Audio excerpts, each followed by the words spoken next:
আসসালামু আলাইকুম, স্বাগত সবাইকে। এনএচএ job preparation care Facebook page এবং জব মেন্টরিং ব্যাচের সকল ভাই বোনদের জানাই সুস্বাগতম। আশা করি সৃষ্টিকর্তার অশেষ অশেষ রহমতে আপনারা সবাই ভালো আছেন এবং সুস্থ আছেন। আজকে আমি বাংলা ব্যাকরণের একটি গুরুত্বপূর্ণ টপিক ধ্বনি পরিবর্তন নিয়ে কথা বলতে চাচ্ছি, যে ধ্বনি পরিবর্তন থেকে বিশেষ সহ বিভিন্ন জব পরীক্ষায় প্রায় কিন্তু কোশ্চেন এসে থাকে। তো চলুন আজকে এই টপিক নিয়ে কথা বলি।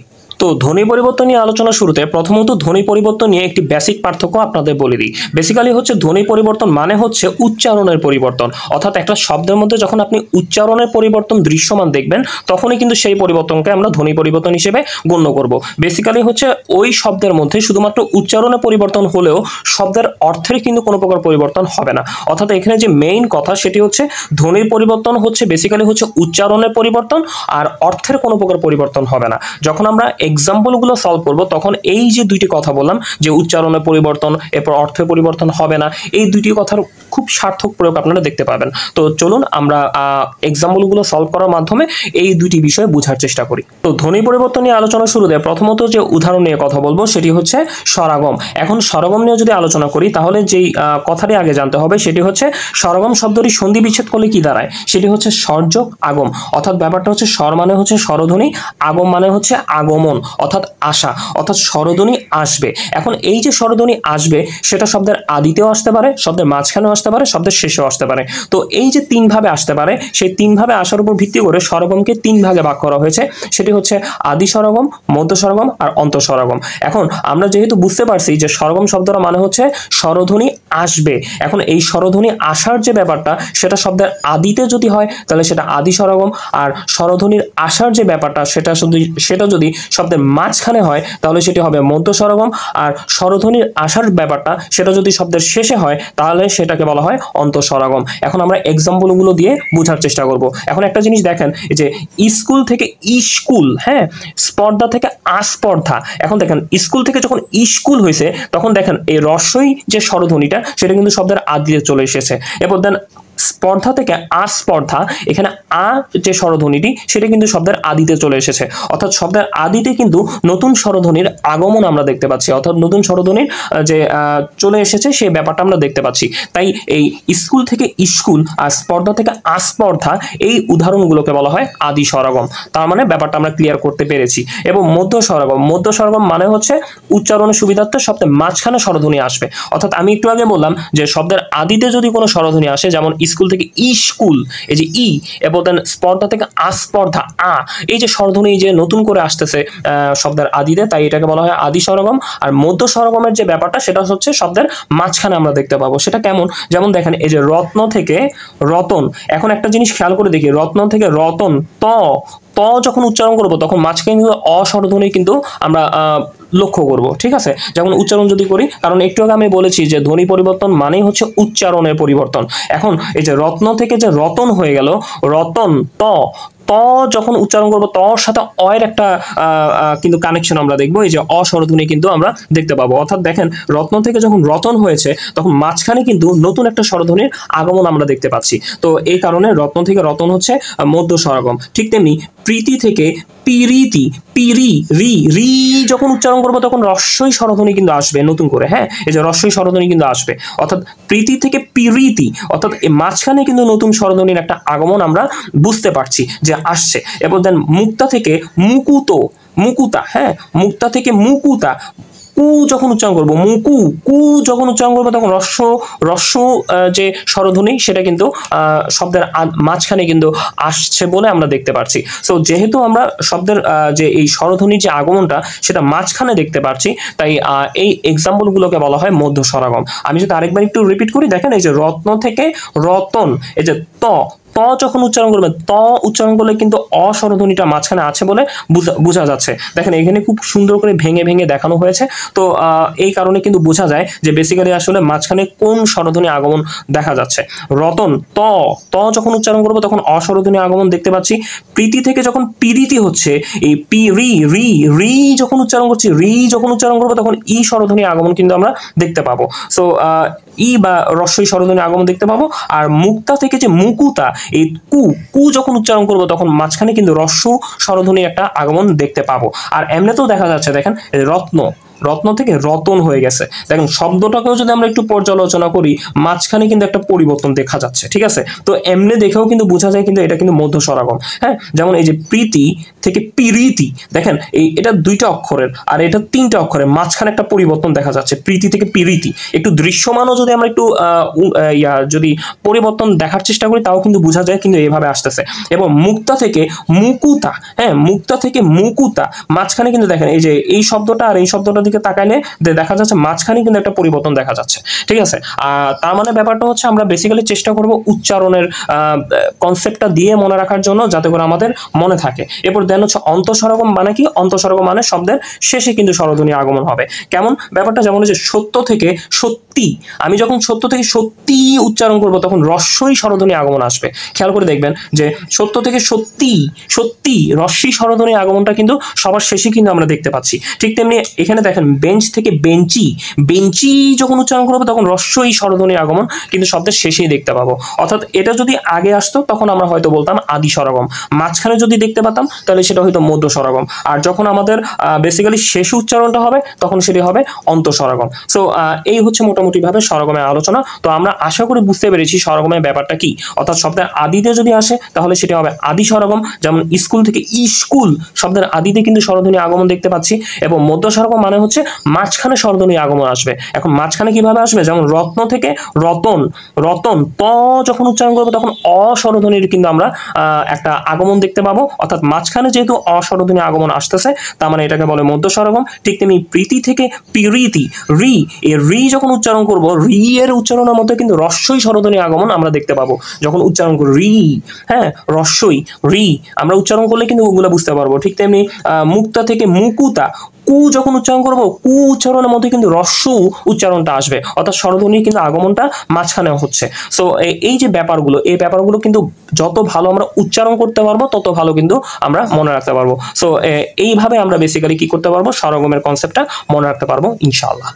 তো স্বরগম নিয়ে আমাদের আলোচনা শেষ হয়েছে। তো বেসিক্যালি স্বরগমের আরেকটি কথা মনে করিয়ে দিই, সেটি হচ্ছে মধ্য স্বরগমকে কিন্তু আমরা বেসিক্যালি স্বরভক্তি কিংবা বিপ্রকর্ষ হিসেবেও অভিহিত করতে পারি। বেসিক্যালি হচ্ছে অনেক সময় আসতে পারে যে স্বরভক্তির উদাহরণ কোনটি, বিপ্রকর্ষের উদাহরণ কোনটি। অর্থাৎ ব্যাপারটা হচ্ছে স্বরভক্তি কিংবা বিপ্রকর্ষের উদাহরণই কিন্তু মধ্য স্বরগম, কারণ মধ্য স্বরগমকে আমরা বেসিক্যালি স্বরভক্তি কিংবা বিপ্রকর্ষ হিসেবে চিহ্নিত করি। অর্থাৎ আমরা যে এখানে রত্ন থেকে রতন, প্রীতি থেকে পিরিতি, মুক্তা থেকে মুকুতা, এই যে এক্সাম্পলগুলো পড়েছি সেগুলো বেসিক্যালি স্বরভক্তি কিংবা বিপ্রকর্ষ কিংবা মধ্য স্বরগমের উদাহরণ। অর্থাৎ যেটাই বলেন না কেন এই তিনটা কিন্তু প্রায় সিনোনিম, অর্থাৎ সমার্থক শব্দ, ঠিক আছে। আর এখানে সবচেয়ে বড় কথা হচ্ছে আমি কিন্তু গুরুত্বপূর্ণ এক্সাম্পলগুলোকেই মার্ক করে করে পড়াচ্ছি। তো এটা আপনাদের জন্য একটা সুবিধা যে বেসিক্যালি কোনগুলো গুরুত্বপূর্ণ উদাহরণ কোনগুলো অগুরুত্বপূর্ণ উদাহরণ সেটা কিন্তু আপনাদের এখানে যেহেতু দেখিয়ে দিচ্ছে সেটা আপনাদের বুঝতে বেশি একটা সমস্যা হবে না। তো অন্ততপক্ষে এই বোঝানোর সাথে সাথে উদাহরণগুলোকেও যদি মাথায় ক্যাচ করে ফেলতে পারেন তাহলে ইনশাআল্লাহ কিন্তু ধ্বনি পরিবর্তন আর কোনো সমস্যা হবে না। তো এখন স্বরগম বোঝার পর আমরা যদি একটু নিচের দিকে আসি,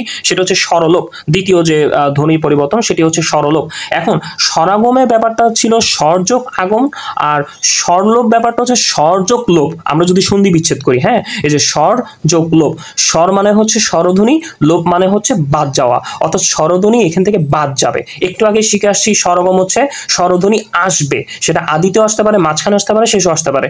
আর স্বরলোপের যে ব্যাপারটা স্বরধ্বনি লোপ পাবে, অর্থাৎ স্বরধ্বনি বাদ যাবে। সেই স্বরধ্বনি বাদ যাওয়ার যে বিষয়টা সেটা কিন্তু শব্দের আদি থেকেও হইতে পারে, মাঝখান থেকে হইতে পারে, শেষ থেকে হইতে পারে। তাই সেই পার্সপেক্টিভে আমরা বলতে পারি সেই স্বরলোপকে 3 ভাগে ভাগ করা হয়েছে, অর্থাৎ সেটি হচ্ছে আদি স্বরলোপ, মধ্য স্বরলোপ এবং অন্ত স্বরলোপ। এখন এই আদি স্বরলোপ, স্বরলোপ মানে হচ্ছে স্বরধ্বনি লোপ পাবে, স্বরধ্বনি বাদ যাবে, সেটা কোথা থেকে? আদি থেকে, তাই এটাকে বলা হয় আদি স্বরলোপ। ঠিক তেমনি স্বরলোপ মানে হচ্ছে স্বরধ্বনি লোপ পাবে অর্থাৎ স্বরধ্বনি বাদ যাবে, সেটা কোথা থেকে? মধ্য থেকে, অর্থাৎ মাঝখান থেকে। তাই মাঝখান থেকে, শব্দের মাঝখান থেকে যদি স্বরধ্বনি লোপ পায় সেটা হচ্ছে মধ্য স্বরলোপ। আর যদি শব্দের শেষ থেকে, যেমন স্বরলোপ মানে হচ্ছে স্বরধ্বনি লোপ পাবে অন্ত, অন্ত মানে হচ্ছে শেষে, অর্থাৎ ব্যাপারটা হচ্ছে শেষ থেকে স্বরধ্বনি যদি লোপ পায় তাকে বলা হয় অন্ত স্বরলোপ। সো এভাবে কিন্তু বুঝে বুঝে আমরা পড়তে পারি। তো এখন আমরা যদি একটু এক্সাম্পলের দিকে তাকাই, যেমন যে অলাবু থেকে লাউ, হ্যাঁ দেখেন এই যে অলাবু থেকে লাবু, এখানে অস্বরধ্বনি যেটা সেটা কিন্তু এখান থেকে লোপ পাচ্ছে। অর্থাৎ দেখেন অলাবু থেকে লাবু হয়েছে, অটা কিন্তু এখানে নাই। অর্থাৎ যে ব্যাপারটা বোঝা যাচ্ছে যে এখানে আদি যে স্বরধ্বনি, সে আদি স্বরধ্বনি কিন্তু এখানে লোপ আমরা দেখতে পাচ্ছি। ঠিক তেমনি আরেকটা এক্সাম্পল যদি দেখি, উধার থেকে ধার, অর্থাৎ এখানকার যে এই স্বরধ্বনি কিন্তু এখানে নাই। অর্থাৎ আদি থেকে কিন্তু সেই স্বরধ্বনি ভ্যানিশ হয়ে যাচ্ছে। অর্থাৎ আদি থেকে যদি স্বরধ্বনি ভ্যানিশ হয়ে যায়, অর্থাৎ বাদ হয়ে যায়, তাহলে সেটিকে বলা হয় আদি স্বরলোপ। ঠিক অ্যাজ ওয়েল এস এটা আদি বুঝালাম, তো একটু শেষ থেকে দেখাই। এখন আজি থেকে আজ হয়ে গেল। আজির মধ্যে রস্বই কিন্তু ছিল, এই স্বরধ্বনিটা ছিল, কিন্তু এখানে কিন্তু সেই রস্বই স্বরধ্বনি আর নেই। অর্থাৎ দেখেন আজি থেকে আজ হয়ে গেল। আশা উচ্চারণ করলে কিন্তু স্বরধ্বনির আমরা কিন্তু দৃশ্যমান একটা দেখব, কিন্তু এখানে হয়ে গেছে আশ। অর্থাৎ আশা থেকে আশ, ওই যে স্বরধ্বনি যেটা ছিল সেটা কিন্তু এখানে লোপ পাচ্ছে। অর্থাৎ সেই লোপ পাওয়ার যে জায়গাটা সেটা কিন্তু শব্দের শেষ থেকে হচ্ছে। যেহেতু শব্দের শেষ থেকে লোপ পাচ্ছে, তাই এটি হবে অন্ত স্বরলোপ। আর একটু আগে দেখালাম আদি স্বরলোপ। আদি স্বরলোপ মানে হচ্ছে আদি থেকে যদি স্বরধ্বনি লোপ পায়, যেমন হচ্ছে অলাবু থেকে লাবু, স্বরধ্বনিটা কিন্তু এখান থেকে লোপ পাচ্ছে। উধার থেকে ধার, স্বরধ্বনিটা কিন্তু এখানে লোপ পাচ্ছে। অর্থাৎ ব্যাপারটা হচ্ছে যেহেতু শব্দের আদি থেকে স্বরধ্বনি লোপ পাচ্ছে, তাই এটা আদি স্বরলোপ। আর যদি শব্দের শেষ থেকে, যেমন আজি থেকে আজ, অর্থাৎ আজি এই যে স্বরধ্বনিটা কিন্তু আমাদের উচ্চারণের মধ্যে কিন্তু আমরা দেখতে পাই। এই স্বরধ্বনির অ্যাবসেন্সটা কিন্তু আমরা কিন্তু এখানে দেখতে পাই, অর্থাৎ অনুপস্থিতি। অর্থাৎ এখানে কিন্তু আজি থেকে আজ, এখানে কিন্তু রস্বই স্বরধ্বনিটা নাই। অর্থাৎ রস্বই স্বরধ্বনিটা যে নাই, সেটা কিন্তু শব্দের শেষ থেকে নাই। ঠিক আছে, যেমন হচ্ছে আশা থেকে আশ, এই যে আশা থেকে আশ, আশা শায়ের যে স্বরধ্বনি উচ্চারণটা সেটা কিন্তু আশের মধ্যে নেই। অর্থাৎ শেষ থেকে কিন্তু শেষে যে স্বরধ্বনি উচ্চারণ হচ্ছিল, সেই এইখানে শেষে কিন্তু স্বরধ্বনির উচ্চারণ আমরা কিন্তু দেখতে পাচ্ছিলাম না। তাই আশা থেকে আশ হচ্ছে অন্ত স্বরলোপ। ঠিক অ্যাজ ওয়েল এস মধ্য স্বরলোপ। ব্যাপারটা কি? স্বরলোপ মানে হচ্ছে স্বরধ্বনি লোপ পাবে মাঝখান থেকে। আর একটা জিনিস খেয়াল করে দেখেন, এক্সাম্পল গুলোর দিকে তাকালেও কিন্তু বোঝা যায় সেগুলো কিন্তু মধ্য স্বরলোপ। যেমন এই যে সুবর্ণ থেকে হয়ে গেছে স্বর্ণ। হ্যাঁ, অর্থাৎ দেখেন 1 2 3 তিনটা অক্ষরের, এটা হয়ে গেছে মনে করেন 2টা অক্ষরের। সুবর্ণ থেকে স্বর্ণ, অগুরু থেকে অগ্রু। হ্যাঁ, অগুরু থেকে অগ্রু, দেখেই মনে হচ্ছে যে কিছু না কিছু লোপ পাইছে। হ্যাঁ, এটা কিন্তু দেখেই বোঝা যায়, আমাদের কিন্তু এত অ্যানালাইসিসের প্রয়োজন পড়ে না। ঠিক তেমনি যেমন এই যে বসিল থেকে বসলো, মানে কিছু একটা নাই। হ্যাঁ, অর্থাৎ এই যে কিছু একটা নাই, সে কিছু একটা নাই কোথা থেকে? মাঝখান থেকে। এখন একটা জিনিস দেখেন, এই যে সুবর্ণ, যখন উচ্চারণ করবো তখন স্বরধ্বনির একটা ব্যাপার লক্ষ্য করা যায়, সেটা কিন্তু এইখানে দেখা যায় না। স্বর্ণ, অর্থাৎ সেটা কিন্তু চলে গেছে। অর্থাৎ ব্যাপারটা হচ্ছে অনেক সময় আমাদের কিন্তু এটা আমরা যদি একটু ভেঙে অ্যানালাইসিস করে, অনেক সময় প্যাচ লাগতে পারে। তো প্যাচ যাতে না লাগে আমি জাস্ট একটু বলে দিই। যেমন এই যে সুবর্ণ থেকে যে স্বর্ণ হয়েছে, সুবর্ণ থেকে স্বর্ণ, দেখেন মাঝখানের কিন্তু কিছু একটা লোপ পেয়েছে বলে বোঝা যাচ্ছে। ঠিক তেমনি অগুরু থেকে অগ্রু, হ্যাঁ, অগুরু থেকে অগ্রু, দেখে বোঝা যাচ্ছে কিছু একটা লোপ পেয়েছে, কারণ এখানে 3টা অক্ষর, এখানে 2টা অক্ষর, তো বুঝেই যাচ্ছে যে মাঝখান থেকে কিছু একটা উঠে গেছে। তো এইভাবে কিন্তু আপনারা বুঝতে পারেন সেটা কিন্তু মধ্য স্বরলোপ। এমনিতেই বোঝা যায় যে এই যে সুবর্ণ থেকে যে উচ্চারণের সময় যে রস্য স্বরধ্বনি আছে, সেই রস্য স্বরধ্বনি কিন্তু স্বর্ণের মধ্যে নেই, অর্থাৎ মাঝখানে কিন্তু ছিল। এটা কিন্তু আদিতে না। হ্যাঁ, এটা কিন্তু আদিতে না, এটার মতো আদিতে না। অলাবু, অটা একদম আদি থেকে উঠে গেছে, উটা আদি থেকে উঠে গেছে, তার মানে এখানে কিন্তু আদি থেকে কিন্তু উঠছে না, অর্থাৎ এটা কিন্তু মাঝখানে দেখা যাচ্ছে। অগুরু গু যখন উচ্চারণ করবো তখন রস্য যে স্বরধ্বনিটা মাঝখানে এসেছিল, সেটা কিন্তু এখানে নাই, অগ্রু। হ্যাঁ, এখানে কিন্তু সেটা এখানে মাঝখানে নাই। অর্থাৎ যে ব্যাপারটা সেটা হচ্ছে আমাদের এমনি শব্দগত যে ব্যাপারটা, সুবর্ণ থেকে স্বর্ণ, দেখলেই বোঝা যাচ্ছে কিছু একটা লোপ পেয়ে গেছে। এই সুবর্ণ থেকে স্বর্ণ লোপ পেয়ে গেছে। অগুরু থেকে অগ্রু, দেখেই বোঝা যাচ্ছে লোপ পেয়েছে। হ্যাঁ, সো এইভাবে যে ফাইন্যান্স থেকে ফিনান্স, হ্যাঁ, দেখেই বোঝা যাচ্ছে কিছু একটা লোপ পেয়ে গেছে। মানে 1 2 3 4, আর এখানে 1 2 3, এভাবেও তো মনে রাখা যায়, তাই না? 4টা থেকে 3টা হয়ে গেছে, এরপর 3টা থেকে 1 2 3, 3টা থেকে 1 2, 2টা হয়ে গেছে, অর্থাৎ কিছু একটা লোপ পাচ্ছে। তো আমরা এই সেন্সেও মনে রাখতে পারবো এটা হচ্ছে মধ্য স্বরলোপ। হ্যাঁ, যদিও সব থেকে বেশি ইজি হয় হচ্ছে এই উচ্চারণ দিয়ে মনে রাখলে, উচ্চারণ, কারণ একটু আগে বলেছি ধ্বনি পরিবর্তন মানে হচ্ছে উচ্চারণের পরিবর্তন, অর্থের কোনো প্রকার পরিবর্তন হচ্ছে না। দেখেন একটাই জিনিসই, সুবর্ণ থেকে স্বর্ণ, মানে প্রায় একই ধরনের জিনিসই কিন্তু দেখা যাচ্ছে, খালি উচ্চারণগত কিছু চেঞ্জ দেখা যাচ্ছে। এটাই আসলে বেসিক্যালি কিন্তু ধ্বনি পরিবর্তন। আর এই ধ্বনি পরিবর্তনের যে এক্সাম্পলের মধ্যে আমরা দেখতে পাচ্ছি শব্দের আদিতে, অন্তে আর শেষের থেকে স্বরধ্বনি লোপ পাচ্ছে, সেটি হচ্ছে এই আদি, অন্ত আর মধ্য স্বরলোপ। বেসিক্যালি হচ্ছে পরীক্ষার পার্সপেক্টিভ যদি চিন্তা করি, এই যে আমি যে এই দুইটা ক্যাটাগরি বুঝালাম, এর মধ্যে সবথেকে বেশি ইম্পর্টেন্ট কিন্তু মধ্য স্বরগম। হ্যাঁ, মধ্য স্বরগমের যে এক্সাম্পলগুলো সেগুলো কিন্তু বেশি বেশি পরীক্ষায় আসে। তাই আমরা যখন বেশি পড়বো, এই যে ভেরি ইম্পর্টেন্ট দিয়ে চিহ্নিত করা হয়েছে, তার মানে তখন আমরা একটু বেশি গুরুত্ব দিয়ে পড়বো। আর স্বরলোপের যে ব্যাপারটা সেটা কিন্তু বেসিক্যালি পরীক্ষায় আসে না। আরেকটা জিনিস মনে রাখবেন যে স্বরলোপের অপর নাম হচ্ছে সম্প্রকর্ষ। অর্থাৎ আমি যদি বলি এখন সম্প্রকর্ষের উদাহরণ কি, তখন সম্প্রকর্ষের উদাহরণ বললে কিন্তু এই যে যদি বলে আদি সম্প্রকর্ষ, মধ্য সম্প্রকর্ষ, অন্ত সম্প্রকর্ষ একই পড়া কিন্তু, ঠিক আছে। সো আমরা কি করব, সবচেয়ে বেশি গুরুত্ব দিব কিন্তু এই আলোচনার মধ্যে মধ্য স্বরগম কি। তো এখন আমরা যে ধ্বনি পরিবর্তন নিয়ে কথা বলবো সেটি হচ্ছে বিষমীভবন, অসমীকরণ আর দ্বিত্ব ব্যঞ্জন। এই তিনটা আমি পাশাপাশি আলোচনা করে দিব। যদিও এর আগে ছিল কিন্তু সমীভবন, সেটা আমি একটু পরে আলোচনা করছি, সেটা একটু ডিটেলস আমি বলার চেষ্টা করব। তবে তার আগে একটু ছোট আলোচনার মাধ্যমে আমি এই তিনটা জিনিস শেষ করে দিই, ঠিক আছে। সো এখন আমাদের যে ব্যাপারটা সেটা হচ্ছে বিষমীভবন। এই বিষমীভবনের সংজ্ঞাটা যদি আমরা একটু দেখি, যে দুটি সমবর্ণের একটি পরিবর্তনকে বলা হয় বিষমীভবন। এখন দুটি সমবর্ণ কথাটা মানে কি? দুটি সমবর্ণ মানে দুটি ইকুয়াল বর্ণ, মানে দুইটি সমান বর্ণ। যেমন এই যে লাল, ল ল, হ্যাঁ, এই দুইটা সমবর্ণের মধ্যে যদি যে কোনো একটারই পরিবর্তন হয়, যেমন দেখেন এই লটা, প্রথম লটা পরিবর্তন হয়, ন হয়ে গেছে, আর শেষ লটা কিন্তু ঠিকই আছে। অর্থাৎ ব্যাপারটা হচ্ছে এখানে যে দুইটা ল আছে, দুইটা যে সমবর্ণ আছে, এই দুইটা সমবর্ণের মধ্যে যে কোনো একটির যদি পরিবর্তন আমরা দেখতে পাই, তাহলে যে উদাহরণ হিসেবে আমরা বিবেচনা করতে পারি সেটি হচ্ছে বিষমীভবন। আরেকটা এক্সাম্পল দেখি, যেমন শরীর, এই যে শরীরের মধ্যে র র দুইটা সমবর্ণ আছে, মানে দুইটা একই টাইপ বর্ণ।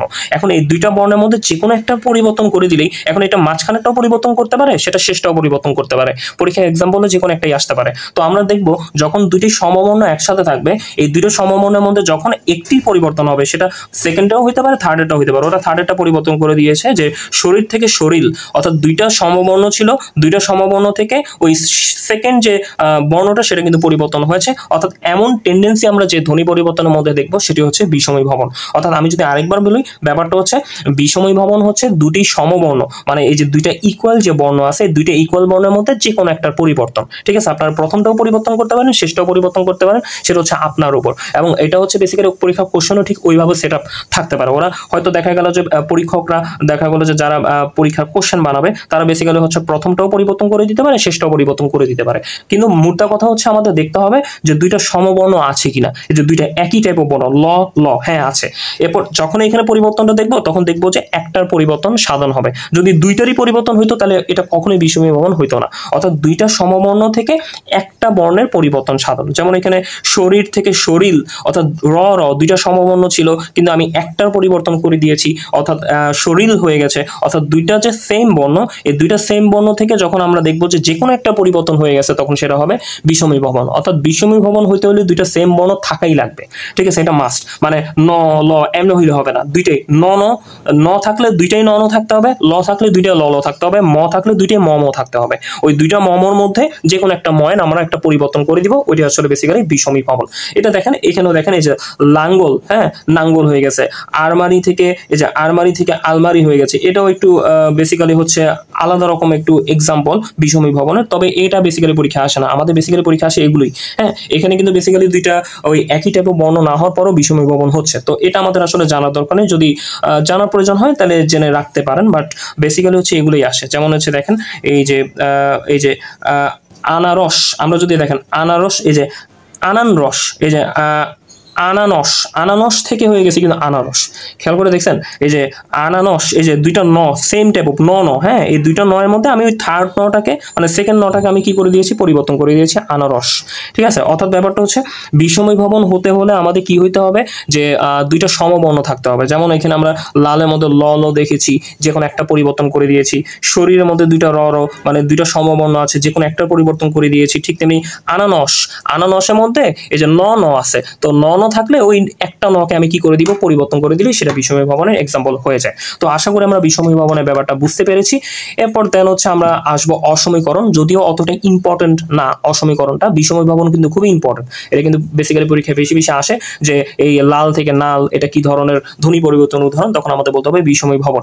আর অসমীকরণের যে ব্যাপারটা যেহেতু এতটা ইম্পর্টেন্ট না, তাই জাস্ট আমি একটা জিনিসই বলি, যে একই স্বরের পুনরাবৃত্তি দূর করার জন্য বেসিক্যালি মাঝখানে একটা স্বরধ্বনির আগমন দেখা যায়। সেটা কেমন, যে যেমন এই যে দেখেন, এই যে ধপ যোগ ধপ, ধপা ধপ, এই যে ধপা আ স্বরধ্বনির প্রয়োগ কিন্তু আমরা দেখছি। ওই আ স্বরধ্বনিটা কি করতেছে, এই দুইটার মধ্যে একটা সংযোগ সাধন করছে, ঠিক আছে। ঠিক তেমনি টপ যোগ টপ, টপাটপ, টপা, এই যে আ স্বরধ্বনির কারণে এই দুইটা জিনিস কিন্তু মিলে যাচ্ছে।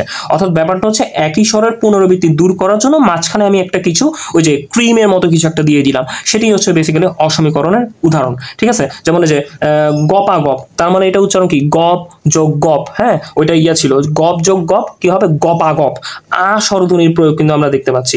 ফলাফল, ফল যোগ ফল, ফলাফল, হ্যাঁ তার মানে ব্যাপারটা হচ্ছে ওই একই স্বরের পুনরাবৃত্তি, যেমন ফল যোগ ফল, এই ফল যোগ ফলের মধ্যে আমি মাঝখানে একটা ক্রিম লাগাই দিলাম, আ স্বরধ্বনি, ঠিক আছে। সো এই ধরনের টেন্ডেন্সি আমরা যে উদাহরণের মধ্যে দেখবো সেটা হচ্ছে অসমীকরণ, ঠিক আছে। যখন আপনার এক্সাম্পল দিবে টপাটপ, টপাটপ এটা কোন ধরনের উদাহরণ, তখন আপনাদের মনে রাখতে হবে যে টপাটপ তার মানে তো এটা টপ যোগ টপ, মাঝখানে খালি আ দিয়ে টপাটপ বানাই দিছে, ঠিক আছে। ঠিক তেমনি এই যে ধপাধপ, তো ধপাধপ মানে আমরা বুঝে নিব যে পরীক্ষা কোশ্চেনে তো এভাবেও দেখাতে পারে অথবা এমনও বলতে পারে যে ধপাধপ কিসের উদাহরণ। তো ধপাধপ বললে আপনারা বলবেন যে হ্যাঁ এটা তো ধপ আর ধপ, এই ধপ আর ধপের মধ্যে মনে হয় আটাকে একটা ক্রিম হিসেবে লাগায় ধপাধপ বানায় দিছে, অর্থাৎ মাঝখানে কিন্তু ওই একই স্বরের পুনরাবৃত্তি যাতে না হয়, তো মাঝখানে একটা ক্রিম টাইপ কোনো কিছু একটা স্বরধ্বনি আমরা দেখতে পাই। সো ওইটাই আসলে বেসিক্যালি কিন্তু এখানে অসমীকরণ। তো এটা আশা করি খুবই সহজ, এই যে ধপাধপ, টপাটপ, চলাচল, ফলাফল, গপাগপ, সো এগুলো বেসিক্যালি কিন্তু অসমীকরণ উদাহরণ।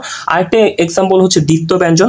এই দ্বিত্ব ব্যঞ্জনের ব্যাপারটা হচ্ছে কি, এই যে কখনো কখনো জোর দেওয়ার জন্য শব্দের অন্তর্গত ব্যঞ্জনের দ্বিত্ব উচ্চারণ হয়, অর্থাৎ কিছু কিছু ব্যঞ্জনের যে দুইবার উচ্চারণ হয় সেটা কিন্তু বেসিক্যালি দ্বিত্ব ব্যঞ্জন। সেটা কিভাবে, যেমন পাকা থেকে পাক্কা, এটা কিন্তু এটার জন্য আসলে বেসিক্যালি এত বেসিক কিছুই দরকার নেই, জাস্ট হচ্ছে এক্সাম্পল দেখলে বোঝা যায়। এখন পাক্কা থেকে পাক্কা, ওই যে কটা কিন্তু ডাবল উচ্চারণ হচ্ছে, দ্বিত্ব উচ্চারণ হচ্ছে। সকাল থেকে সকাল, হ্যাঁ এখানে কিন্তু বলে দিয়েছিল যে কখনো কখনো জোর দেওয়ার জন্য শব্দের অন্তর্গত ব্যঞ্জনের এই যে ব্যঞ্জন ধ্বনি দ্বিত্ব উচ্চারণ হয়, মানে দুইবার উচ্চারণ হয়। ঠিক তেমনি দেখেন বড় থেকে বড্ড, এই যে দুইটা উচ্চারণ হচ্ছে ডর। ঠিক তেমনি সকাল থেকে সকাল, ওই যে কয়ের দুইবার উচ্চারণ হচ্ছে। তার মানে ব্যাপারটা হচ্ছে এখানে যদি কোনো স্বরধ্বনির দ্বিত্ব উচ্চারণ হয় আর আমরা সেই দ্বিত্ব উচ্চারণটা যদি যে কোনো এক্সাম্পলে দেখতে পাই, সেটি কিন্তু দ্বিত্ব ব্যঞ্জনের উদাহরণ। দ্বিত্ব ব্যঞ্জন মানে হচ্ছে ব্যঞ্জনের দুইবার উচ্চারণ, ঠিক আছে, ব্যঞ্জনের দুইবার উচ্চারণ, যেটা আমরা এক্সাম্পল যেমন এই যে চক্র থেকে চক্কর, হ্যাঁ এই যে ক ক আসতেছে। তো এক্সাম্পলের মধ্যে আমরা কিন্তু বুঝতে পারতেছি, এগুলো দেখে কিন্তু যে পাকা থেকে পাক্কা, হ্যাঁ ক ক, এই যে এই ব্যঞ্জনের যখন দুইবার উচ্চারণ হবে তখন সেগুলো বেসিক্যালি কিন্তু দ্বিত্ব ব্যঞ্জন। তো আশা করি আমরা ব্যাপারটা বুঝতে পেরেছি। এবং আরেকটা দেখিয়ে দিই, সেটা হচ্ছে ওপি নিহিতি।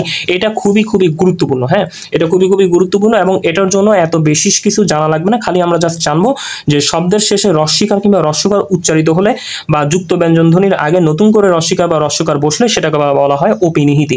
আমি যদি এটাকে একটু জাস্ট আপনাদের সহজ করার জন্য বলি, যে মাঝখানে মানে যদি শব্দের মাঝখানে রস্যইকার কিংবা রস্যকার দেখতে পান, সেটাই কিন্তু ওপি নিহিতি। সেটা কিভাবে, যেমন হচ্ছে আজি থেকে আইচ, দেখেন মাঝখানে কিন্তু রস্যই, এই যে রস্যই চলে আসছে। এরপর দেন সাধু থেকে সাউথ, এই যে মাঝখানে কিন্তু রস্যু চলে আসছে, হ্যাঁ। তো দেখেন যখন শব্দের মাঝখানে যখন রস্যইকার কিংবা রস্যকার দেখতে পাবেন, সেটা কিন্তু বেসিক্যালি ওপি নিহিতের উদাহরণ। তো এটার জন্য বেসিক্যালি আর এত ডিটেলস না পড়লেও চলবে, জাস্ট একটু মনে রাখলেই হবে। শব্দের মাঝখানে যদি রস্যিকার কিংবা রস্যকার দেখতে পাই, যেমন সেটাকে বলা হয় ওপি নিহিতি। আমরা যদি আরেকটু দেখি, যেমন এই যে মারি থেকে মাইর, দেখেন মাঝখানে কিন্তু রস্যিকার চলে এসেছে। সত্য থেকে সৈত্য, এই যে সত্য থেকে সৈত্য মাঝখানে কিন্তু রস্যইকার চলে এসেছে। এরপর দেন হচ্ছে এই যে যজ্ঞ থেকে যৈজ্ঞ, এই যে রস্যইকার চলে এসেছে, হ্যাঁ। ভাগ্য থেকে ভাগ্য, রস্যইকার চলে এসেছে। এরপর দেন হচ্ছে এই যে বাক্য থেকে বাক্য, মাঝখানে রস্যইকার চলে এসেছে। মানে রস্যইকে কিংবা রস্যকার যদি কোনো এক্সাম্পলের মধ্যে আমরা দেখতে পাই, সেটা কিন্তু ওপি নিহিতি, একদম সহজ কথা যেটা, ঠিক আছে। একটু আগে যেমন দেখেছিলাম যে যদি কোনো ব্যঞ্জনের দ্বিত্ব উচ্চারণ হয়, মানে দুইবার দেখি, যেমন পাকা থেকে পাক্কা, ওই যে ক ক, যদি ওই একটা ব্যঞ্জনের দ্বিত্ব উচ্চারণ হয় যখন সেটা হবে দ্বিত্ব ব্যঞ্জন। আর ওপি নিহিতের ক্ষেত্রে জাস্ট কি করব, শব্দের মাঝখানে রস্যিকার কিংবা রস্যকার আছে কিনা সেটা খোঁজার চেষ্টা করব, ঠিক আছে, তাহলে কিন্তু বেসিক্যালি সেটা হয়ে যায়। যেমন এখানে দেখি যে সাধু থেকে সাউথ, এই যে সাধু থেকে কি সাউথ, মাঝখানে এগুলো জাস্ট হচ্ছে বোঝার সুবিধার জন্য দিয়েছে, বাট আমরা দেখি সাধু থেকে সাউথ মাঝখানে রস্যকার চলে এসেছে। এই যে নিয়ম যে রস্যিকার কিংবা রস্যকার থাকলে কিন্তু সেটা কি হয়, বেসিক্যালি ওপি নিহিত হয়। সো আমরা কিন্তু ব্যাপারটা বুঝতে পেরেছি যে ওপি নিহিতির ব্যাপারটা কেমন। সো আশা করি আমাদের এই বিষমী ভবন, অসমীকরণ, এরপর দ্বিত্ব ব্যঞ্জন এবং ওপি নিহিতি বুঝতে কোনো প্রকার সমস্যা হবে না ইনশাআল্লাহ। তারপর আমরা যে ধ্বনি পরিবর্তন নিয়ে কথা বলবো সেটি হচ্ছে অবিশ্রুতি এবং হচ্ছে ধ্বনি বিপর্যয়। ধ্বনি বিপর্যয় খুবই গুরুত্বপূর্ণ, পরীক্ষায় খুবই বেশি প্রশ্ন আসে, সেটা আমরা সবাই জানি। সো বেসিক্যালি হচ্ছে অবিশ্রুতি নিয়ে যদি একটু কথা বলি, অবিশ্রুতি ব্যাপারটা খুবই সহজ। এখানে খুবই একটা সহজ উপায়, এখানে বইয়ে লেখাই আছে যে অন্তস্থযুক্ত যে কোনো বড় শব্দ ছোট হয়ে যাবে। অর্থাৎ এখানে আমি অন্তস্থযুক্ত যে কোনো বড় শব্দ ছোট হয়ে যাবে, এই ব্যাপারটা মানে কি? এই ব্যাপারটা মানে হচ্ছে আপনি একটা জিনিস দেখেন, মাছুয়া থেকে মেছো হয়ে গেছে। মাছুয়া, এই যে অন্তস্থ আকার যেটা ছিল সেটা কিন্তু এখানে নাই, খেয়াল করে দেখছেন? অর্থাৎ আমাদের যে অন্তস্থ আকার যদি শেষে থাকে, সেটা যদি একদম লোপ হয়ে যায়, তাহলে সেটা বেসিক্যালি কিন্তু অবিশ্রুতির উদাহরণ। ঠিক আছে, এটাই শুধুমাত্র মনে রাখলে হবে। এখানে লিখছে অপিনিহিতের প্রভাব রস্যধ্বনি পূর্ববর্তী স্বরধ্বনির সঙ্গে মিলে। তো এই জায়গাটা যদি কঠিন লাগে, সেক্ষেত্রে আমরা কি করব? মাছুয়া থেকে মেছো, মাঝখানে কিন্তু মাউছা দিবে না। পরীক্ষা কোশ্চেনে দেয় মাছুয়া থেকে মেছো, এটা কিসের উদাহরণ? যখন আপনি দেখতেছেন যে অন্তস্থ আকার এটা লোপ পাচ্ছে, এই যে এখানে অন্তস্থ আকার এটা নাই, যে মাছুয়া অন্তস্থ আকার যেটা সেটা কিন্তু এখানে নাই। ঠিক তেমনি এখানে গাছুয়া থেকে গেছো, এই যে গাছুয়া, এই যে অন্তস্থ আকার যেটা সেটা কিন্তু এখানে নাই। অর্থাৎ ব্যাপারটা হচ্ছে এই অন্তস্থ আকারের যে ব্যাপারটা, সেটা যদি এখানে না থাকে, সেটা হচ্ছে অবিশ্রুতি। ঠিক তেমনি আমরা যদি একটু দেখি যে এখানে আর এক্সাম্পল, যে শুনিয়া থেকে শুইনা, হ্যাঁ, শুনিয়া থেকে শুইনা, ওই যে শুনিয়া অন্তস্থ আকারটা কিন্তু নাই। খেয়াল করে দেখেন, সব জায়গায় কিন্তু একই অবস্থা। যে শুনিয়া থেকে শুনে, এই যে শুনিয়া অন্তস্থ আকারটা কিন্তু এখানে নাই। অর্থাৎ ব্যাপারটা হচ্ছে অন্তস্থ আকারটা যদি না থাকে, ঠিক আছে, একদম সহজ কথা যেটা, অন্তস্থ আকার যদি আমরা উদাহরণের মধ্যে না দেখতে পাই, সেটা কিন্তু বেসিক্যালি অবিশ্রুতি। যেমন এই যে অন্তস্থ আকার ছিল এখানে নাই, তার মানে এটা অবিশ্রুতির উদাহরণ। ঠিক তেমনি এই যে জালিয়া থেকে জেলে হয়েছে, জালিয়া, এই যে অন্তস্থ আকার যেটা সেটা কিন্তু এখানে নাই। অর্থাৎ অন্তস্থ আকারের যে ব্যাপারটা সেটা কিন্তু লোপ পাচ্ছে। অর্থাৎ এটাই হচ্ছে বেসিক্যালি অবিশ্রুতি। তো আমরা এভাবে কিন্তু মনে রাখতে পারি অবিশ্রুতির যে ব্যাপারটা। এরপর দেন হচ্ছে ধ্বনি বিপর্যয়। তো ধ্বনি বিপর্যয়ের যে ব্যাপারটা, সেটা হচ্ছে ধ্বনি বিপর্যয় হচ্ছে খুবই ইম্পর্টেন্ট। শব্দের মধ্যে দুটি ব্যঞ্জন পরস্পর কি করে? জায়গা পরিবর্তন করে। এখন শব্দের মধ্যে দুটি ব্যঞ্জন পরস্পর কিভাবে জায়গা পরিবর্তন করে? যেমন একটা জিনিস দেখেন, যে এই যে লাফ থেকে ফাল হইছে, দেখুন এখানে ল ছিল, ফ ছিল, হ্যাঁ, প্রথমে ল পরে ফ, কিন্তু এখানে প্রথমে ফ পরে ল। অর্থাৎ এই যে দুইটা বর্ণ, তাদের মধ্যে কিন্তু তাদের জায়গার দুইটি ব্যঞ্জনের এক্সচেঞ্জ করে ফেলেছে। হ্যাঁ, এই যে ল, ও প্রথমে ছিল, ও সেকেন্ডে ছিল ফ, বাট এই লটা সে সেকেন্ডে চলে গেছে, আর ফ যেটা সেকেন্ডে ছিল সেটা ফার্স্টে চলে আসছে। অর্থাৎ ল ফ, ফ ল। ঠিক আছে, ঠিক তেমনি দেখেন পিশাচ থেকে পিচাস, এই যে পিশাচের যে তালিবাস্য আর চ ছিল, সেটা কিন্তু এখানে দেখা যাচ্ছে চ আর তালিবাস্য হয়েছে। অর্থাৎ তাদের মধ্যে কিন্তু জায়গার একটা পরিবর্তন দেখা যাচ্ছে। তো এই যে জায়গার পরিবর্তন যে দেখা যাচ্ছে দুটি ব্যঞ্জনের মধ্যে, পরস্পরের মধ্যে, এটাকে বলা হয় বেসিক্যালি ধ্বনি বিপর্যয়। ঠিক আছে, ধ্বনি বিপর্যয় উদাহরণ যেমন এই যে এখানে আছে রিক্সা, এই যে রিক্সা থেকে রিস্কা, অর্থাৎ রিক্সা মধ্যে ক আর তালিবাস্য ছিল, পরবর্তীতে আমরা দেখেছি স আর ক হয়ে গেছে। ঠিক আছে, ক স থাকলে স ক হয়ে যাচ্ছে। ঠিক তেমনি লফ থাকলে ফল হয়ে যাচ্ছে, এরপর সচ থাকলে চস হয়ে যাচ্ছে। তো যেটার মধ্যে আমরা এই ধরনের ব্যঞ্জনের পরিবর্তন আমরা দেখতে পাবো, তো সেটি হচ্ছে বেসিক্যালি কিন্তু ধ্বনি পরিবর্তন। সো এটা নিয়ে আর কোনো আশা করি সমস্যা থাকার কথা না, খুবই সহজ এবং খুবই ইম্পর্টেন্ট, যে শব্দের মধ্যে দুটি ব্যঞ্জনের যদি আমি পরিবর্তন দেখতে পাই, এই যে পিশাচ স চ চ হয়ে গেছে। সো এটা নিয়ে আশা করি ধ্বনি পরিবর্তন নিয়ে সমস্যা হওয়ার, মানে ধ্বনি বিপর্যয় নিয়ে সমস্যা হওয়ার কথা না। এবং আরেকটা আমি যদি একটু দেখাই, সেটা হচ্ছে ব্যঞ্জন চ্যুতি। ব্যঞ্জন চ্যুতির যে ব্যাপারটা, সেটা হচ্ছে এখানে পাশাপাশি সমুচ্চারণের দুটি ব্যঞ্জন ধ্বনি যদি থাকে, তার মধ্যে একটা লোপ পাবে। সেটা কেমন? যেমন এই যে বৌ দিদি থেকে বৌদি, অর্থাৎ শেষের যে দি, এটা কিন্তু শেষ, এটা কিন্তু লোপ পেয়েছে।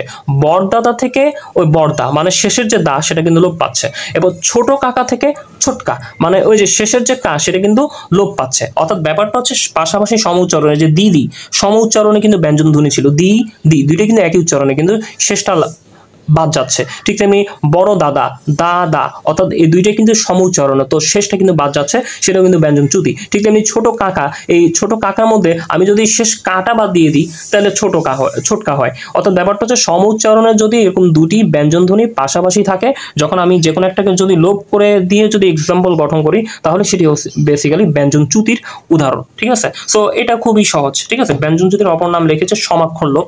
এটা আসলে বেসিক্যালি পরীক্ষার জন্য গুরুত্বপূর্ণ না, জাস্ট আমরা একটু জেনে রাখবো যে পাশাপাশি সমউচ্চারণে দুটি ব্যঞ্জন ধ্বনি থাকলে যদি ওই সেকেন্ড ব্যঞ্জন ধ্বনিটা লোপ পায়, তাহলে সেটি হবে বেসিক্যালি হচ্ছে সেটা হচ্ছে ব্যঞ্জন চ্যুতি। ঠিক আছে, আর ব্যঞ্জন বিকৃতির ব্যাপারটা কি? বিকৃতির মধ্যে হচ্ছে শব্দের মধ্যে কোনো সমব্যঞ্জন যদি থাকে, তো ওই কোনো সময়ে যদি ব্যঞ্জন ধ্বনি লোপ পায়। ঠিক আছে, অর্থাৎ ব্যাপারটা হচ্ছে এখানে আমি যে ব্যাপারটা বলবো, সেটি হচ্ছে এই কবাট থেকে কপাট। একটু খেয়াল করে দেখেন, এখানে মাঝখানে কিন্তু ব ছিল, সেটা প হয়ে গেছে, অর্থাৎ বিকৃতি হয়েছে, বয়ের কিন্তু বিকৃতি সাধন হয়েছে। বটা পরিবর্তন হয়ে নতুন একটা স্বরধ্বনির আগমন দেখতে পাচ্ছি। তো এই কবার থেকে যে কপার হয়ে গেছে এটা কিন্তু ব্যঞ্জন বিকৃতি। এবার লেবু থেকে নেবু, অর্থাৎ এখানে দেখেন এখানেও কিন্তু ব্যাপারটা যে ল ব্যঞ্জন ধ্বনিটা ন হয়ে গেছে, অর্থাৎ ব্যঞ্জন ধ্বনির কিন্তু বিকৃতি সাধন হয়, এই লয়ের কিন্তু বিকৃতি সাধন হয়ে ন হয়ে গেছে। ঠিক আছে, এবার যেমন হচ্ছে বাকযন্ত্র থেকে বাকযন্ত্র, অর্থাৎ এখানকার যে ক সেটা কিন্তু গ হয়ে গেছে, অর্থাৎ ব্যঞ্জন ধ্বনির কিন্তু পরিবর্তন দেখা যাচ্ছে। অর্থাৎ ব্যঞ্জন ধ্বনির যদি এরকম পরিবর্তন হয় তো এটাকে বলা হয় ব্যঞ্জন বিকৃতি। ঠিক আছে, যেমন এই যে ধাইমা থেকে দাইমা, অর্থাৎ এখানকার যে ধ সেটা হয়ে গেছে দ, অর্থাৎ ধয়ের কিন্তু এখানে বিকৃতি সাধন হয়েছে। সো যেখানে যেই সব এক্সাম্পলের মধ্যে আমরা এই বিকৃতি সাধনের ব্যাপারটা দেখবো সেটি হচ্ছে কিন্তু ব্যঞ্জন বিকৃতি, এবং এটা কিন্তু খুবই ইম্পর্টেন্ট, প্রশ্নও কিন্তু বেসিক্যালি আসে। তো এই কারণে ভেরি ইম্পর্টেন্ট দিয়ে চিহ্নিত করা হয়েছে। আর ধোবা থেকে ধোপা, দেখেন এই যে ব শেষে সেটা কিন্তু প হয়ে গেছে, অর্থাৎ ব্যাপারটা হচ্ছে কিন্তু এখানে ব্যঞ্জন ধ্বনির বিকৃতি সাধন হয়েছে, যে বটা পরিবর্তন হয়ে প হয়েছে, অর্থাৎ বয়ের বিকৃতি মানে বয়ের পরিবর্তন, সেটা কিন্তু প হয়ে গেছে। সো আমরা আশা করি বুঝতে পেরেছি ব্যঞ্জন বিকৃতির ব্যাপারটা কেমন। এখন আমরা ধ্বনি পরিবর্তনের যে এক্সাম্পল নিয়ে কথা বলবো সেটি হচ্ছে স্বরসঙ্গতি। এটাও মোটামুটিভাবে পরীক্ষায় আসে, তো এটাও ভেরি ইম্পর্টেন্ট হিসেবে, যদিও এখানে লেখা হয়নি তবুও এটা পরীক্ষায় কিন্তু আসে, তো এটা আপনারা লিখে নেবেন। হ্যাঁ, ভেরি ইম্পর্টেন্ট হিসেবে স্বরসঙ্গতি। তো বেসিক্যালি হচ্ছে স্বরসঙ্গতির ব্যাপারটা কি, স্বরসঙ্গতি যে ব্যাপারটা সেটা হচ্ছে একটি স্বরধ্বনির প্রভাবে যদি শব্দে অপর স্বরের পরিবর্তন হয়, মানে একটি স্বরধ্বনির প্রভাবে অপর স্বরধ্বনির পরিবর্তন আমরা দেখতে পাবো। হ্যাঁ, তো এটার এক্সাম্পল হিসেবে কেমন করে আমরা দেখতে পাই, এটাও কিন্তু তিন ধরনের স্বরসঙ্গতি, সেটা হচ্ছে প্রগত, পরাগত, মধ্যগত। অর্থাৎ এই প্রগত, পরাগত, মধ্যগত এই তিনটা ব্যাপার আমাদের খুব ভালো মতো বুঝতে হলে এক্সাম্পলগুলোর দিকে তাকাতে হবে, তখন আমরা বুঝতে পারবো যে একটি স্বরধ্বনির প্রভাবে কিভাবে অপর স্বরধ্বনির পরিবর্তন হয়। তো একটি স্বরধ্বনির প্রভাবে কিভাবে অপর স্বরধ্বনির পরিবর্তন হয় সেটা কিন্তু বেসিক্যালি কিন্তু স্বরসঙ্গতি। তো উদাহরণটা আমরা যদি একটু ভালো মতো দেখি, যেমন হচ্ছে এখানে দেখেন এই যে মূলা, এই যে মূলা থেকে হয়ে গেছে, মূলা থেকে হয়ে গেছে মূলো। এখন একটা জিনিস খেয়াল করে দেখি, আমরা যদি একটু দেখি যে মূলা মু, এখানকারও মূল আর মু ঠিক আছে কিন্তু, হ্যাঁ মু মু কিন্তু ঠিক আছে, কিন্তু এই লাটা লো হয়ে গেছে। খেয়াল করে কি দেখছেন, সেকেন্ড অংশের কিন্তু পরিবর্তন সাধন হয়েছে। অর্থাৎ আমরা যদি একটা জিনিস খেয়াল করে দেখি যে প্রথম অংশটুকু কিন্তু ঠিকই আছে, মূলা মূলো, মু মু ঠিক আছে, কিন্তু বাট লা এটা কি হয়ে গেছে, লো হয়ে গেছে। অর্থাৎ যে ব্যাপারটা, অর্থাৎ এই আদি যে স্বরধ্বনি, আমরা আদি যে ব্যাপারটা দেখছি, হ্যাঁ আদি ধ্বনি যেটা দেখছি সেখানে কিন্তু কোনো প্রকার পরিবর্তন হয় নাই, অর্থাৎ আগেরটাকে ঠিক রেখে পরেরটা পরিবর্তন হয়েছে। অর্থাৎ আগেরটা ঠিক রেখে যদি পরেরটা পরিবর্তন হয় তাকে বলা হয় প্রগত। প্রগত মানে আদি, আদির কোনো প্রকার পরিবর্তন হবে না, একদম সহজ কথা যেটা, মানে আদি স্বরধ্বনি কোনো প্রকার পরিবর্তন হবে না। ঠিক আছে, অর্থাৎ এই আদি স্বরধ্বনি কিন্তু কনস্ট্যান্ট মানে ধ্রুবক, কিন্তু পরিবর্তন হবে সেকেন্ডটা, অর্থাৎ পরবর্তী ধ্বনিটা। তো এটাই আসলে কিন্তু প্রগত স্বরসঙ্গতি। এটা খুব সহজ একটা বিষয় যে প্রগত মানে প্রো মানে একদম প্রথমের দিকে যেটা থাকে, প্রথমের দিকে প্রথম দিকে যে মু মু ছিল সেটা কিন্তু ঠিক ছিল, বাট ওই পরবর্তীতে লা সেটা লো হয়ে গেছে। অর্থাৎ প্রথমটা তো কোনো প্রকার পরিবর্তন হয় না, তাই না, মু মু যেটা সেটা কিন্তু ঠিক ছিল। সো এটা কিন্তু প্রগত স্বরসঙ্গতি। পরাগতটা দ্বারা কি হবে, পরাগতটা মানে হচ্ছে শেষটা ঠিক রাখবে এবং প্রথমটা পরিবর্তন হবে। যেমন হচ্ছে দেখেন এই যে দেশি থেকে দিশি, খেয়াল করে দেখেন এই শেষে কিন্তু সি আছে, শেষেও কিন্তু এখানে সি আছে, কিন্তু পরিবর্তন হয়েছে কিন্তু প্রথমে দে দি, খেয়াল করে কি দেখছেন, এটাই কিন্তু পরিবর্তন। অর্থাৎ আমাদের কিন্তু সি সি, অর্থাৎ এখানে কিন্তু পরে যেটা পরের যে স্বরধ্বনি, হ্যাঁ পরের যে স্বরধ্বনি, পরের স্বরধ্বনি কিন্তু ফিক্সড। হ্যাঁ এই যে পরের স্বরধ্বনি কিন্তু ফিক্সড, যেমন এই যে সি সি, অর্থাৎ পরের স্বরধ্বনি কিন্তু ফিক্সড, অর্থাৎ ধ্রুব। তো পরের স্বরধ্বনি যদি ফিক্সড হয়ে প্রথম স্বরধ্বনি যদি পরিবর্তন হয় তাহলে সেটা হবে পরগত স্বরসঙ্গতি। খুবই সহজ। তার মানে প্রগত আর পরগতর মধ্যে পার্থক্য কোথায়, প্রগতর মধ্যে কিন্তু প্রো মানে প্রথম, এটা মনে রাখবেন, প্রো মানে কি প্রথম, পরাগত মানে পর মানে সেকেন্ডেরটা। হ্যাঁ তো প্রগত মানে প্রথমটা কোনো প্রকার পরিবর্তন হবে না, যেমন হচ্ছে এই যে মু মু, হ্যাঁ বাট ওই সেকেন্ডটা পরিবর্তন হয়েছে, অর্থাৎ প্রথমটা অপরিবর্তনীয়, সেকেন্ডটা পরিবর্তনীয়, সেটা হচ্ছে প্রগত। আর পরাগতর মধ্যে হচ্ছে পরাগত মানে পরটা হচ্ছে কি থাকে, ধ্রুব থাকে, যেমন যে দেশি সি সি, বাট পরিবর্তন হয়েছে কিন্তু দে দি, প্রথমটা পরিবর্তন হয়েছে। অর্থাৎ সেকেন্ডটা যেহেতু কনস্ট্যান্ট, সেকেন্ড অংশটুকু যেহেতু কোনো প্রকার পরিবর্তন হয়নি তাই এটা হচ্ছে পরাগত, আর প্রথম অংশটুকুর যেহেতু এখানে পরিবর্তন হয় নাই তাই এটা হচ্ছে প্রগত। আর মধ্যাগতর যে ব্যাপারটা, মধ্যগত মানে হচ্ছে মধ্যগত স্বরসঙ্গতি মানে হচ্ছে মাঝখানে পরিবর্তন হবে, যেমন এই যে বিলাতি বিলিতি, এই যে দেখেন মাঝখানের দিকে লা সেটা হয়ে গেছে লি, ঠিক আছে, কিন্তু ওই যে বর্ষিকার বি, যে বি বি, ঠিক আছে, তি তি, ঠিক আছে, কিন্তু লাটা হয়ে গেছে লি, অর্থাৎ মাঝখানে কিন্তু পরিবর্তন দেখা যাচ্ছে। তো মাঝখানে যেহেতু স্বরধ্বনি পরিবর্তন হচ্ছে সেটা হচ্ছে মধ্যাগত স্বরসংগতি। আশা করি আমরা বুঝতে পেরেছি যে প্রগত, পরাগত আর মধ্যগত স্বরসংগতির মধ্যে পার্থক্যটা কি। মানে পার্থক্যটা হচ্ছে খুবই সহজ, যে প্রথম অংশটুকু ফিক্সড, সেকেন্ড অংশটুকু পরিবর্তন। যেমন হচ্ছে মুলা মুলো, মু মু ঠিক, কিন্তু লা লো ভিন্ন। তো প্রথম অংশটুকু কনস্ট্যান্ট, মানে প্রথম অংশটুকু ধ্রুব থাকার কারণে এটাকে বলা হয় প্রগত স্বরসংগতি। আর পরাগতর যে ব্যাপারটা সেটা হচ্ছে পরের জায়গাটা, মানে সি সি, পরের জায়গাটা ফিক্সড, কিন্তু প্রথম যে জায়গাটা সেটা কিন্তু পরিবর্তন দেখা যাচ্ছে, এটা দি হয়ে গেছে, তার মানে এটা হচ্ছে পরাগত স্বরসংগতি। ঠিক তেমনি মধ্যাগত স্বরসংগতি যে ব্যাপারটা, মধ্যাগত মানে মাঝখানে কিন্তু স্বরধ্বনি পরিবর্তন হবে। সেটা কিভাবে, যে বিলাতি থেকে বিলিতি, দেখেন বি বি ঠিক, টি তি ঠিক, কিন্তু লাটা হয়ে গেছে লি, অর্থাৎ মাঝখানে পরিবর্তন হচ্ছে, সেটা কিন্তু মধ্যগত স্বরসংগতি। তো এখানে বেসিক্যালি হচ্ছে অন্যান্য স্বরসংগতি আর চলিত ভাষার স্বরসংগতি এটা না পড়লেও চলবে, এটা বেসিক্যালি পরীক্ষায় আসে না। আর আসলে বেসিক্যালি হচ্ছে হালকা একটু রিডিং দিতে পারেন, বাট মেইন হচ্ছে এই প্রথম তিনটা। তো আশা করি আমরা স্বরসংগতির ব্যাপারটাও বুঝতে পেরেছি। আর অন্তর্হতির ব্যাপারটা খুবই সহজ। এটা জাস্ট একটু আমরা মনে রাখবো যে কোনো কারণ ছাড়াই যদি শব্দের মাঝখান থেকে একটি ব্যঞ্জন ধ্বনি লোপ পায়, মানে কোনো কারণ ছাড়াই, যেমন ফাল্গুন থেকে ফাগুন হয়ে গেছে গা, তো ল স্বরধ্বনিটা হুট করে লোপ পেয়েছে, তো এই ল স্বরধ্বনি লোপ পেলে সেটা হচ্ছে কি অন্তর্হতি, মানে কোনো কারণ ছাড়াই শব্দের মাঝখান থেকে একটা ব্যঞ্জন ধ্বনি লোপ পায়। এরপর দেন হচ্ছে বাপজান থেকে বাজান, রঙিন থেকে রঙিন। সো এটা হচ্ছে দেখা গেল কি, মানে আমরা কি করবো, এটা মুখস্থ করে নিব যে ফাল্গুন থেকে ফাগুন কিসের উদাহরণ, অন্তর্হতির উদাহরণ। মানে কোনো কারণ ছাড়াই, মানে এখানে কোনো কারণ ছাড়াই যে যেই স্বরধ্বনিটা আছে, যে লটা কিন্তু চলে গেছে কোনো কারণ ছাড়াই, ফাল্গুন থেকে ফাগুন হয়ে গেছে। ওই যে ল গ দুইটা স্বরধ্বনি ছিল, কিন্তু ওই ল স্বরধ্বনিটা কিন্তু এখানে নাই। সো এই যে ব্যাপারটা, কোনো কারণ ছাড়াই কিন্তু এখানে স্বরধ্বনির একটা লোপ পাওয়া দেখা যাচ্ছে, তাই সেটা কিন্তু অন্তর্হতি। তো অন্তর্হতির এই কনসেপ্ট না বুঝলে আমরা কি করবো, এক্সাম্পলগুলো একটু মনে রাখবো, কারণ সব কনসেপ্ট আসলে মাথায় অনেক সময় থাকে না। সো বেসিক্যালি যেগুলো কনসেপ্ট নির্ভর পড়া, যেটা একটু আগে আমরা অনেকগুলো উদাহরণ আলোচনা করছি, সেগুলো কিন্তু আমাদের মনে রাখতে হবে। আর একটা দুইটা হয়তো আমরা একটু সুকৌশলে মুখস্থ রাখতে পারি, যেটা আমাদের জন্যই ভালো। কারণ সব কিছুই যদি একদম পুরো বেসিক সহ বুঝতে চাই, দেখা গেলো যে হ্যাঁ হবে, তবে অনেক সময় পরীক্ষার খাতায়, অনেক সময় বা পরীক্ষায় আমাদের মনে থাকে না। সো মনে না রাখার জন্য অন্তর্হতির ব্যাপারটা আমরা একটু মনে রাখলাম, যে ফাল্গুন থেকে ফাগুন, মানে এখানে ল এটা লোপ পেয়েছে। বা তো আমরা যদি এত কিছুই না বুঝি, জাস্ট ফাল্গুন থেকে ফাগুন এটা যদি এক্সাম্পলে দেখি, তাহলে কি দিব, অন্তর্হতি দিব। এবং বাপজান থেকে বাজান অন্তর্হতি দিব, রঙিন থেকে রঙিন এরা অন্তর্হতি দিব। তো এটা হচ্ছে কথা।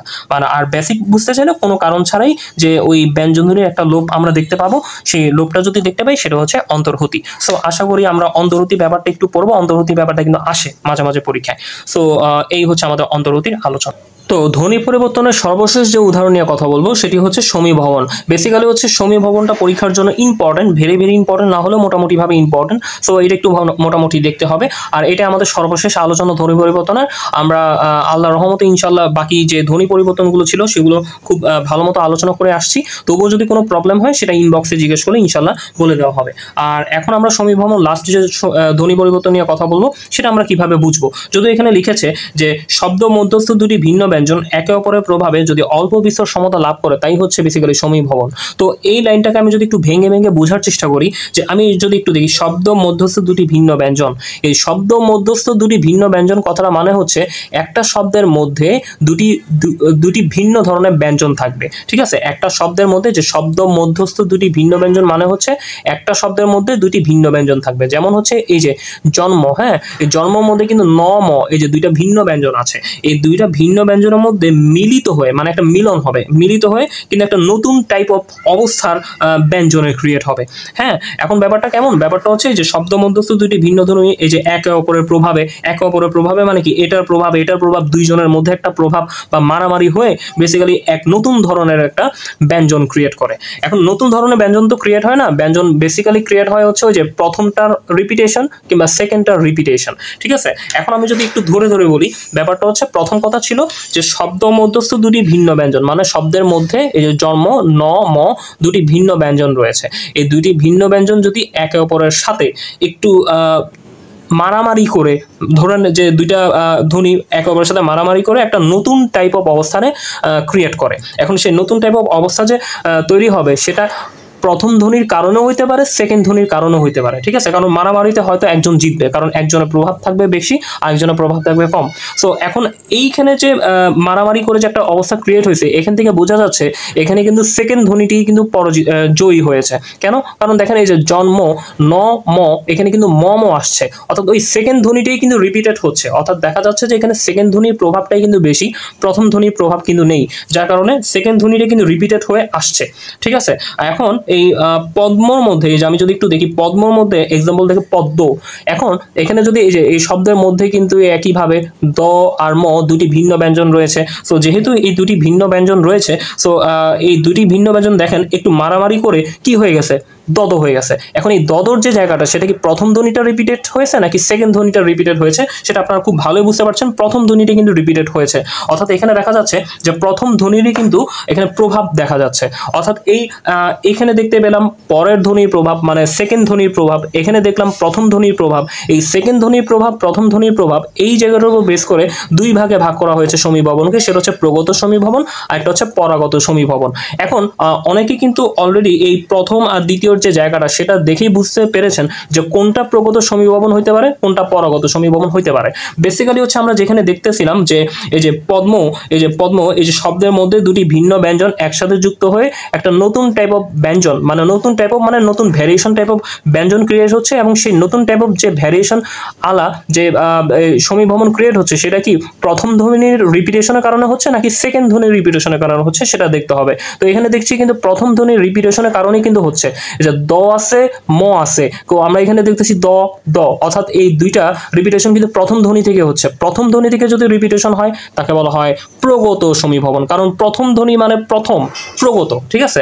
আর যদি পরের ধ্বনি থেকে রিপিটেশন হতো, মানে ম থেকে যদি রিপিটেশন হতো, তাহলে আমি এটা বলতাম পরাগত, ঠিক আছে। এরপর যেমন দেখেন এই যে জন্ম থেকে জন্ম, দেখেন ন ম, এই যে শব্দের মধ্যে দুটি ভিন্ন ব্যঞ্জন একসাথে হয়ে একটা নতুন ভ্যারিয়েশন সম্পন্ন অবস্থা ক্রিয়েট করেছে। এখন এই নতুন ভ্যারিয়েশন সম্পন্ন যে অবস্থা হয়েছে, এখানে কিন্তু দেখতেছি যে প্রথম ধ্বনির রিপিটেশন হচ্ছে নাকি সেকেন্ড ধ্বনির রিপিটেশন হচ্ছে। আমরা দেখতেছি জন্ম, এই ম, এই সেকেন্ড ধ্বনিটা রিপিটেশন কিন্তু ম ম দেখা যাচ্ছে, অর্থাৎ এখানে হয় প্রথম ধ্বনির রিপিটেশন হয়, নাইলে সেকেন্ড ধ্বনির রিপিটেশন হয়, যেটা আমরা এখানে দেখলাম যে দটা, এই প্রথম ধ্বনির রিপিটেশনটা এখানে হচ্ছে, আর এখানে ন ময়ের মধ্যে ম মানে সেকেন্ড ধ্বনির রিপিটেশনটা হচ্ছে। যেহেতু সেকেন্ড ধ্বনির রিপিটেশন হচ্ছে, তার মানে বুঝাই যাচ্ছে সেকেন্ড ধ্বনির পাওয়ারটা এখানে বেশি, মানে সেকেন্ড ধ্বনির প্রভাবটা বেশি, তাই এটাকে বলা হয় পরাগত সমীভবন, ঠিক আছে। একদম সহজ বিষয়, মানে যদিও এটা অনেক জটিল, মানে বই পড়লে বা পড়লে অনেক সহজ, অনেক সময় বোঝা যায় না।